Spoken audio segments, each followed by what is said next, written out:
Hello, everyone. After barely surviving the cold snowmageddon that descended upon us these past couple of weeks, we are finally here with the very first episode of the Late Afternoon Show with none other than me, myself, Donnie C. It's truly an honor to be here, following in the footsteps of some of the late night greats, Fallon, Kimmel, Colbert, and of course, McMeekin. I hope to honor their legacies on this iteration of the show. But back to the weather. Snowmageddon hit campus hard. I saw people walking to class dressed in a wide variety of attire, parkas, scarves, and somehow still the occasional brave soul bearing a pair of shorts on their way to the rec. Then there was the constant checking of the emails and your phone to determine whether or not we had class, which began to drive a lot of us to insanity, and eventually some of us even developed hope that in-person classes would resume so we could escape from the confines of our dorm rooms. But we made it. We survived, and we have thawed, mostly. And now that we're back and functioning members of society again, we've got a great show lined up for you today. We're joined by Meredith Fraley, director of the upcoming campus production of Pride and Prejudice here at Morehead State University. We'll be talking about what it takes to bring a literary classic to life and other upcoming productions such as She Kills Monsters. We've got a great show coming up, and we will be right back. Start your mornings with more than just a coffee buzz. At MSU Run Club, we hit the pavement, build community, and push each other to be our best on and off the track. Whether you're a marathoner or just looking to move more, there's a spot for you. Run Club is more than fitness. It's friendship, it's growth, it's what it means to fly like an eagle. Lace up, show up, and run with us, because every eagle has a starting line.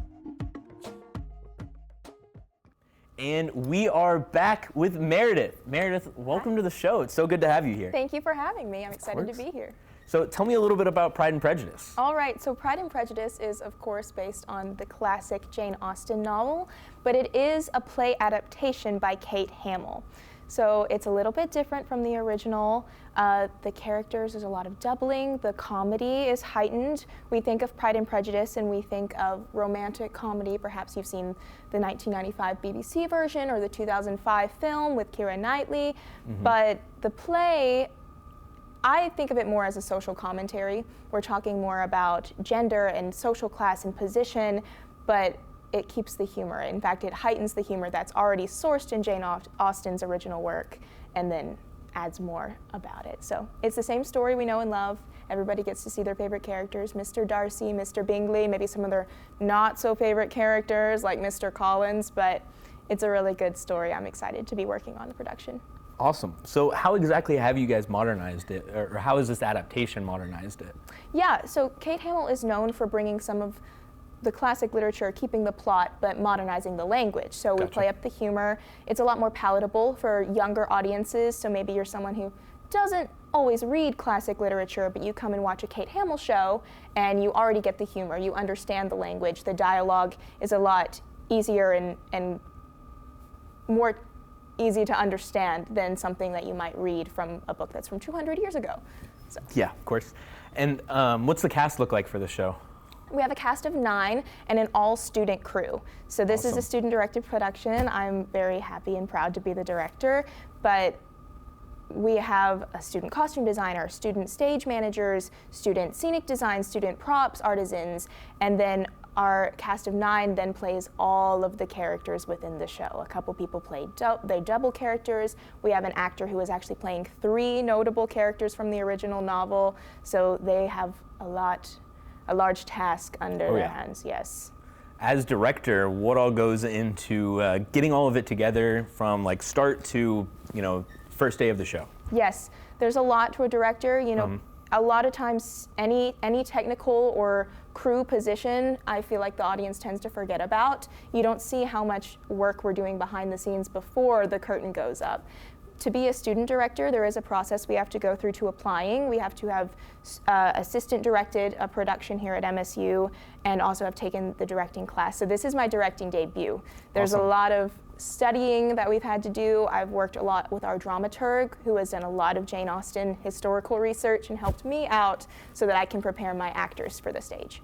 Awesome. Well, best of luck to you on the debut of Pride and Prejudice. That's all we've got for now. We're going to cut to a segment from our segment producer, Robbie, and we'll be back with more from Meredith. Oh my my gosh, I'm like the least serious person in like every aspect of my life. I had really bad like imposter syndrome whenever I really got into like my art style, which was just like silly fun, things that made me laugh, things that like were like fun to look at for me. And I was like, God, I'm not a real artist because like I don't make anything about like the government or like anything, you know? And I was just like, I'm just like not a real art. And like I would try to make art that was like this like deep, meaningful, spiritual stuff, and it just like turned out always so bad.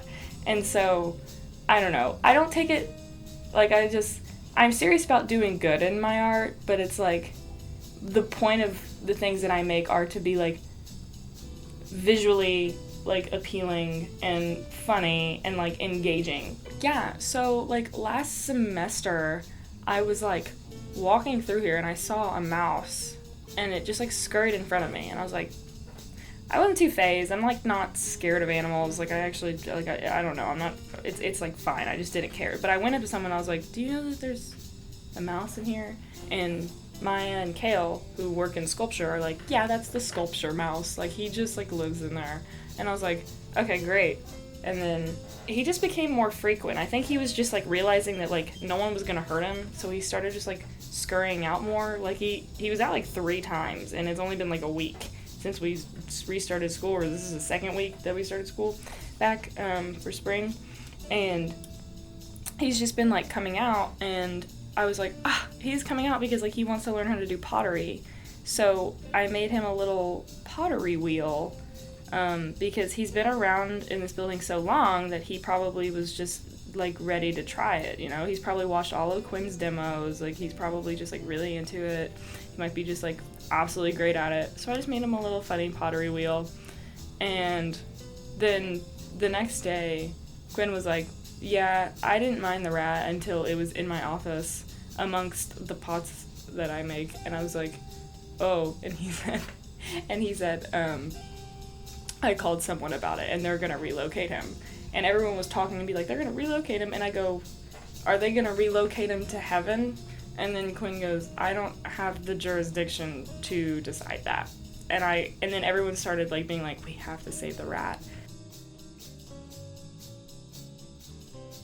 Kale trapped the mouse in this office and got it in like a jug, we have like plastic jugs over there, and it like fell into it and couldn't get out. And Kale got it and took it to the park so it wouldn't be killed here. It still might be killed there, but not in our minds. It was saved, and Kale saved it.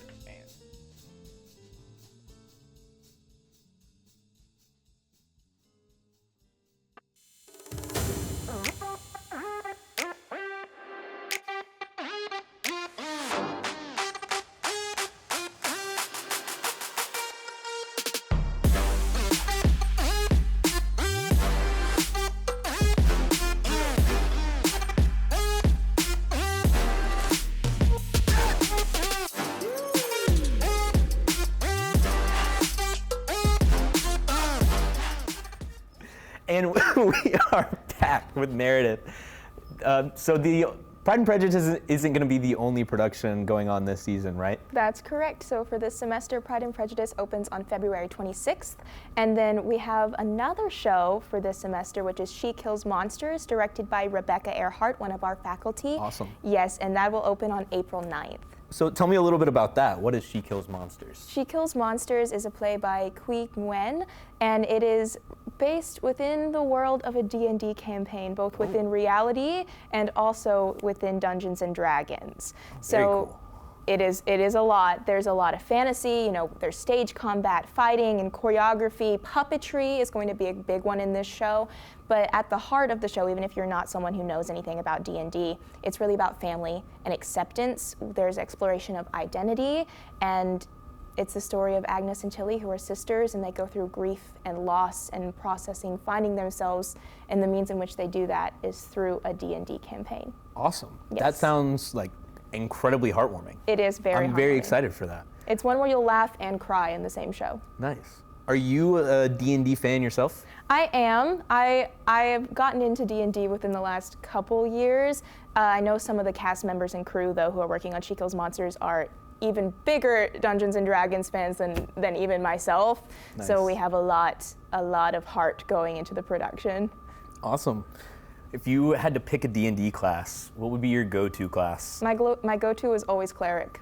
Okay, yeah. Yes. Which domain though?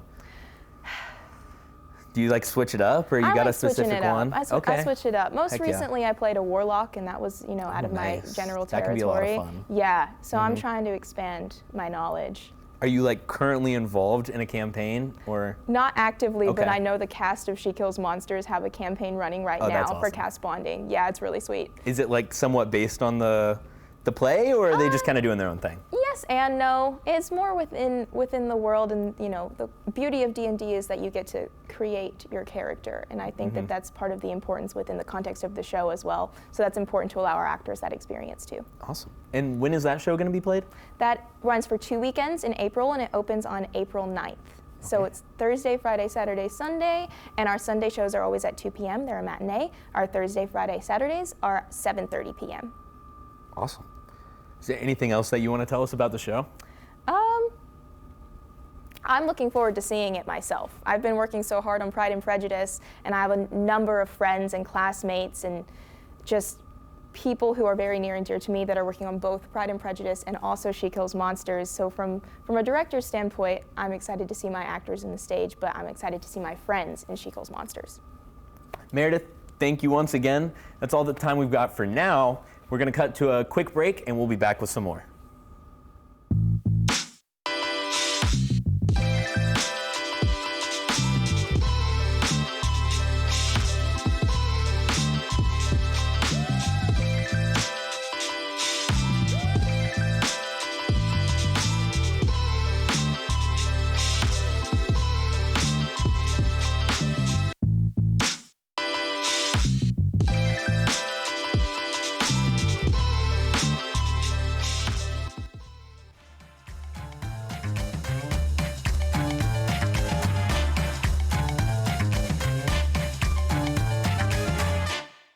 That's all we've got for the show today. Meredith, once again, thank you so much for being here. Thank If you you. want, really quickly, do you want to go ahead and shout out your shows one more time just so everybody knows when they are? Yes, of course. Pride and Prejudice is opening here in just a couple weeks, February 26th, and runs through March 1st. You can get tickets by calling the box office or by emailing MTD, which stands for Music Theater Dance Box Office at moorheadstate.edu. And She Kills Monsters will then be opening in April on April 9th. Awesome. Thank you so much. Thank you. You'll have a great night.